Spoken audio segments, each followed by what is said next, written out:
welcome to our vlog, Hello God Vlog bersama dengan gue Feby dan gue Regina. Jadi, stop bentar. Kita ngapain panas-panas di sini? Ya juga ya, sebenarnya kita ngapain ya panas-panas. Nah, jadi kita tuh ada di salah satu gereja Batak tertua. Nah, makanya kita bela-belain panas-panasan ke sini kan, Re? Gereja HKBP Batak tertua. Masih banyak yang nggak tahu singkatan HKBP itu apa sih? Iya loh, gue nggak tahu loh, guys. Emang apa, Re? Singkatan HKBP itu dari Huria Kristen Batak Protestan. Keren. Oke, jadi buat teman-teman yang nggak tahu, ini kita ada di HKBP Kernolong. Betul. Dan ini di daerah Kramat. Jalan Kramat. Oke, buat kalian yang penasaran, ayo kita ke sana. Stay tune.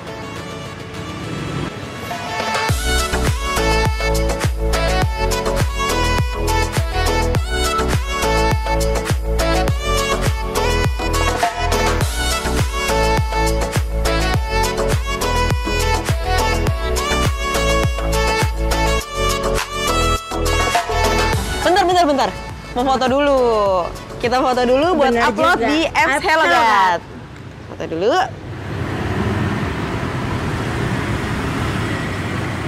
Nah, kalian update dong guys kegiatan kalian di apps Hello God.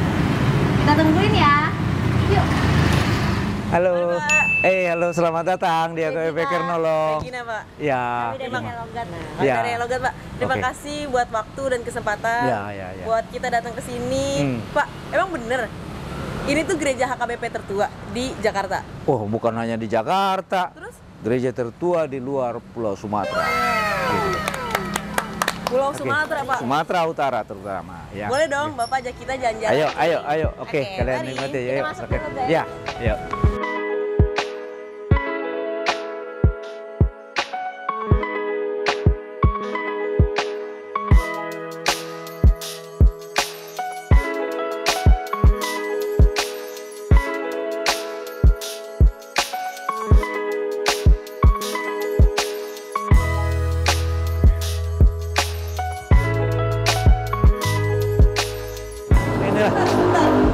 Ini tuh apa, Pak?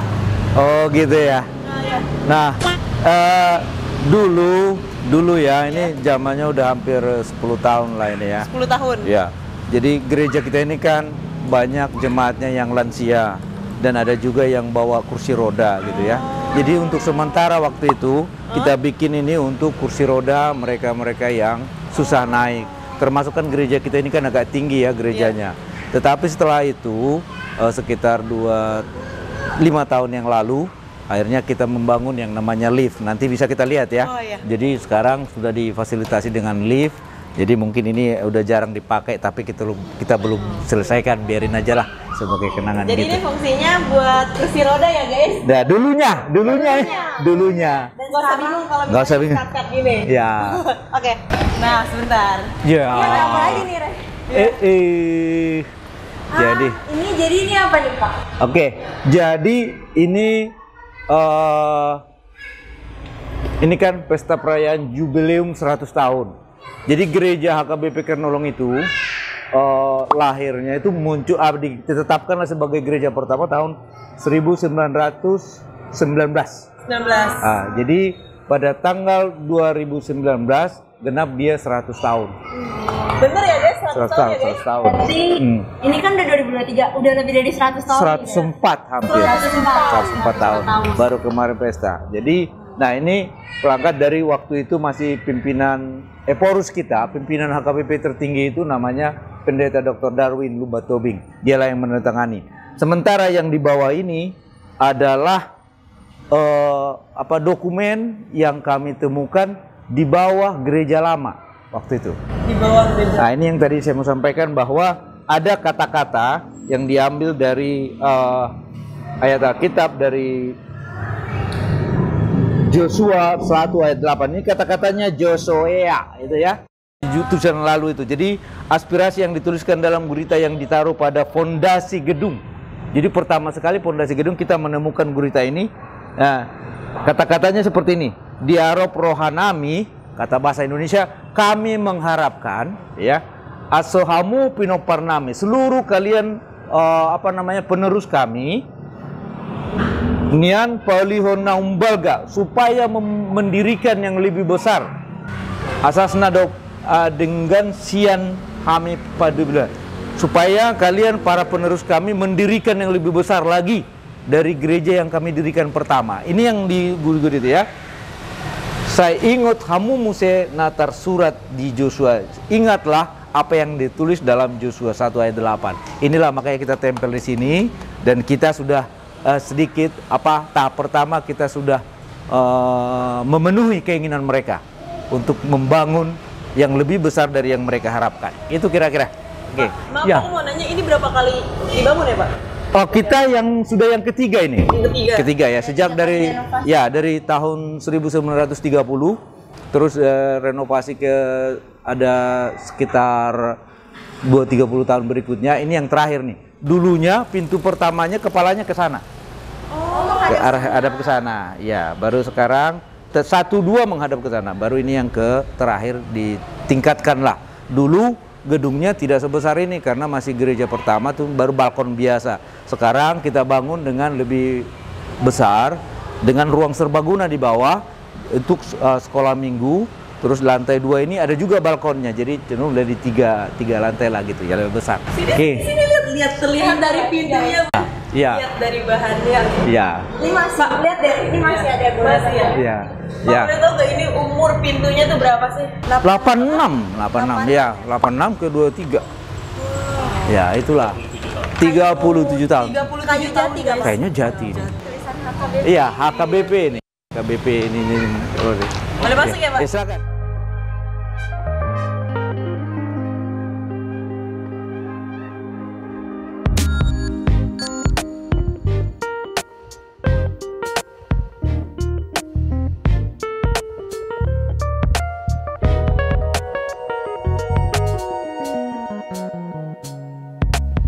Jadi kan ini gerejanya udah dari tahun 1919 kan? Iya. Berarti udah panjang banget tuh dong perjalanannya. Iya. Boleh diceritain nggak Pak kira-kira garis besarnya, sejarahnya? Oh, ya oke. Jadi berdirinya gereja HKBP Kernolong itu pertama sekali orang Batak yang mau mencari ilmu ke tanah Batavia namanya dulu. Dulu masih belum Batavia. ya, masih Batavia. Ya, jadi mereka datang ke Batavia ini untuk belajar atau mencari pencarian dan segala macam. Nah, orang-orang itu kan akhirnya berkumpul lah di Jakarta. Biasanya orang Batak begitu. Kalau dilihat temannya satu di sana, oh ada teman kita, ada teman kita. Bahkan ada dulu di koran-koran zaman Belanda dulu, ada di situ orang Batak bilang, kalau ada saudara-saudara kalian dari Batavia, dari Sumatera datang ke Batavia, suruh datang ke rumah saya. Ada gitu orang Batak, dikasih nomornya. Jadi berkumpullah mereka di sini. Pertama sekali berkumpulnya mereka itu adalah di daerah ada sekolah Bible di Pasar Baru. Disitulah mereka belajar pertama. Terus makin banyak kegiatan mereka di Pasar Senen. Terus setelah itu ada salah satu penginjil lah untuk GKI. Diajaklah mereka untuk kumpul, udahlah kalian gereja di sini gitu ya. Masuklah ke GKI. Dari situlah makin banyak, nggak mencukupi lagi gereja itu. Nah, udah kalian mendirikanlah gereja. Muncullah, terbitlah, lahirlah gereja yang namanya Kernolong itu. Dulu ini masih rel kereta. Dulu rel kereta yang di sebelah itu, baru di sini gereja. Jadi salah satu membuat gereja ini makin bertumbuh adalah makin banyaknya orang-orang dari Tapanuli yang datang ke Jakarta. Jadi mereka ngumpul di sini sampai muncullah yang namanya Jong Batak itu ya, Jong Sumatera. Salah satunya itu Amir Syarifuddin, pencetus Sumpah Pemuda itu salah satu. Dia adalah jemaat Kernolong.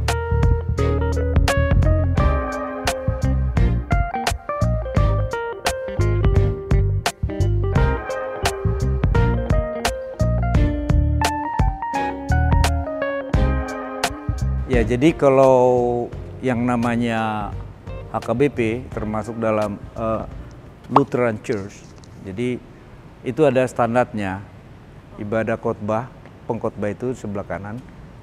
Nah, ini untuk pembicara yang lain seperti warta. Terus disinilah pembawa liturginya di tengah. Ukurannya juga beda ya Pak? Ya beda. Ini agak lebih tinggi dan lebih rendah, gitu ya. Dan kalau salib-salib ini biasa saja altarnya kita waktu ibadah. Gitu. Jadi jelas di sinilah liturgisnya, pemain musik. Nah kebetulan ada yang di belakang-belakang itu. Kemarin kita habis perjamuan kudus, itu peralatannya perjamuan kudus untuk ditaruh di sini. Nah, yang satu tadi yang saya sebutkan gurita, tadi apa, bundel yang disimpan oleh para pendiri gereja itu adanya di bawah situ. Di bawah meja ini. Tengah-tengah ini Ya, berarti? di bawah situ ditaruh lagi, kembalikan ke situ. Oh gitu. Ya, tulisan gurita yang menjadi apa namanya, prasasti lah istilahnya ya. Semacam prasasti dari pendiri-pendiri gereja yang pertama sekali itu ada di bawah situ. Masih kita simpan. Jadi itu kira-kira. Itu baru salah satu barang tertua ya Pak? Oh iyalah, jadi berapa tahun, 104 tahun udah itu. 104 tahun. Yang Sama kayak 4 kali bangun kita gereja. ya? Iya. Sama kayak bangunan gereja ini. Betul, 104 tahun. Iya. Nah Pak, ternyata nih di belakang gereja ini Ya. ada masjid ya Pak? Ya, mereka sebut itu musola sebenarnya ya. Musola. Masjid, ya. Yang aku mau tanya, gimana sih cara menjalin kerukunannya itu? Ya. Baik. Usia dari musola dengan gereja ini mungkin hampir mirip sama berdirinya. Dulu mereka kecil, musola kecil dan berkembang sampai sekarang. Masalah kerukunan kita sangat rukun dengan mereka ya. Kebetulan di situ di sebelah sana itu rumah pendeta kita pas dekat situ. Rumah gereja kita ada di situ. Jadi pendeta kita jadi sering komunikasi dan bakti-bakti sosial segala macam. Kalau misalnya dalam arti hari raya besar mereka, kurban gitu selalu kita lakukan. Terus bansos itu kita selalu melakukan. Dan masalah parkir dan lingkungan saya pikir nggak ada masalah. Kita rukun dengan mereka dan kita kenal dengan mereka gitu. Satu dengan yang lain sangat akrab lah. Jadi sejauh ini kita rukun dengan mereka, saling mengenal dan saling membantu sama dengan yang lain. Kadang-kadang di gereja ini kan butuh sesuatu juga, misalnya apa tukang, apa segala macam. Kita panggil mereka, ayo kita beresin dulu yuk. Yuk ini ada yang mau dikerjain. Ayo ini ada, kira-kira seperti itulah, saling membantu gitu. Ya. Rukun berarti ya Pak? Rukun, puji Tuhan sampai sejauh ini sih kita tidak pernah ada masalah ya, tidak pernah ada masalah dengan mereka. Jadi kalau misalnya kurban itu, ya kita udah rutin itu. Kita bawa setiap tahun misalnya ada bakti sosial beras berapa karung kita bawa ya untuk silaturahmi lah. Iya itu dia. 104 tahun. Iya, betul. Iya, hampir sama kalau di catatan mereka begitu ya. Jadi mereka nyebut ya sudah. Jadi Pak Jimar, ini kan sekarang udah mau memasuki momen Natal kan? Iya, betul. Nah, ya. ini untuk gereja HKBP sendiri memaknai Natal tuh seperti apa tuh Pak? Oke, ya.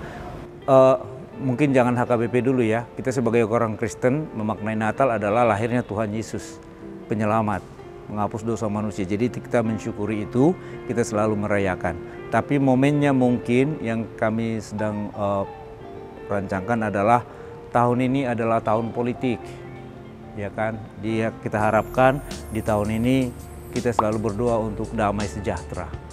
Dengan kelahiran Yesus, bahwa kita berdamai apapun yang terjadi, itulah tema kita tahun ini, damai sejahtera untuk seluruh, secara khusus di Indonesia. Ya, kita tidak mau terjadi apa-apa seperti tahun-tahun dulu. Ya, di mana malam Natal terjadi sesuatu hal-hal yang tidak kita inginkan, jangan lagi lah terjadi. Di Natal inilah kita terutama gejolak politik ini kan kita tidak tahu ya. Pikiran-pikiran orang kita mendoakan ya damai sejahtera lah buat kita, itu aja sih ya. Oke. Ya amin. Pas saat perayaan hari besar gereja biasanya seperti Natal mereka pada datang tuh, jadi kangen juga kali ya untuk datang beribadah di sini. Akhirnya penuh lah. Kita kan ada serbaguna di bawah itu, kita sampai pasang TV. Oh, jadi mereka ibadah TV di bawah, di sini udah penuh, di atas juga penuh. Ya kayak gitulah. Jadi keterikatan emosional mereka itu dimunculkan atau kita lihat pada saat momen-momen seperti itu gitu. Ya, itu sih. Berarti momen Natal kali ini pun, tahun ini pun ya akan kedatangan. Kita harapkan kembali mereka seperti iya. Ya, terima kasih, mudah-mudahan. Berarti kalau misalnya kan tadi Bapak bilang ini ada 3 kebaktian ya Pak? Kebaktian ya. Pagi jam 6. Bahasa Indonesia jam 9.30 bahasa Batak. Dan jam 18 ya, 18 bahasa Indonesia. Ya. Ini yang bahasa Indonesia jam 6 sore ini banyak pengunjung-pengunjung dari luar apa? Oh iya, betul. Jadi umumnya yang sore ibadah jam 18 itu selain daripada jemaat kita banyak juga pengunjung-pengunjung yang dari luar, tamu gitu ya. Kita pernah statistik kita hampir 20-30% itu tamu, dan kecenderungan mereka melihatnya kepingin, oh ini loh, saya kepingin tahu gereja pertama di luar Sumatera itu yang mana, HKBP Kernolong itu mana gitu. Ada juga yang kayak gitu-gitu ya. Walaupun mungkin di 930 ada juga seperti itu, misalnya yang memang mau bahasa Batak gitu ya. Tapi yang sore biasanya yang anak-anak muda yang mau dilayani dengan bahasa Indonesia. Kalau bahasa Batak mungkin mereka sudah kurang ngerti lah gitu. Mereka cocok bahasa Indonesia gitu ya. Itu 930. Jadi ada aja yang merasa, karena kadang-kadang di Facebook kita juga lihat kan, oh ini toh Kernolong, ini gereja pertama, kepingin lo ke sini, ya ada aja kayak gitu, gitulah. Mungkin mereka itulah yang datang kembali melihat, oh ini Kernolong gitu. Ya. Nah, sudah di penghujung acara. Ya. Terima kasih Pak Jimet memberi kesempatan dan waktu untuk bercerita tentang sejarah HKBP Kernolong. Betul. Terima kasih. Kami juga dari HKBP Kernolong ucap terima kasih loh. Gak nyangka kalau HKBP Kernolong jadi liputan kalian ya kan? Oke. Sukses untuk Hello God. Mantap ya. Nah, udah selesai nih vlognya, udah di penghujung acara. Aku yakin teman-teman juga udah belajar banyak banget, udah dapat pengetahuan banyak banget, karena kita ya tadi belajar banyak banget ya. Banyak sejarah-sejarah yang kita nggak tahuin sih. Nah, siapa nih dari kalian yang gereja di HKBP yang punya pengalaman unik yang kalian nggak pernah temuin di gereja-gereja lain? Komentar di bawah. Kalian bisa share di bawah. Jangan lupa juga kalian juga bisa share itu di aplikasi Hello God. Betul. Jadi jangan lupa download aplikasi Hello God. Kalian bisa sharing tentang pengalaman unik kalian, tentang pergumulan kalian, apapun itu kalian bisa sharing di sana dan bisa saling doain juga satu sama lain. Jangan lupa juga nih follow Hello God kita, ya. Follow sosmed kita. Ada TikTok, Spotify. Apalagi ayo. Apalagi YouTube. Banyak. YouTube juga. Jangan lupa like and subscribe. Kalian masih penasaran kan minggu depan kita akan kemana? Kita bakal kunjungin gereja mana lagi. Jadi tetap stay tune di konten-konten kita selanjutnya. Stay connected with Hello God. Bye bye.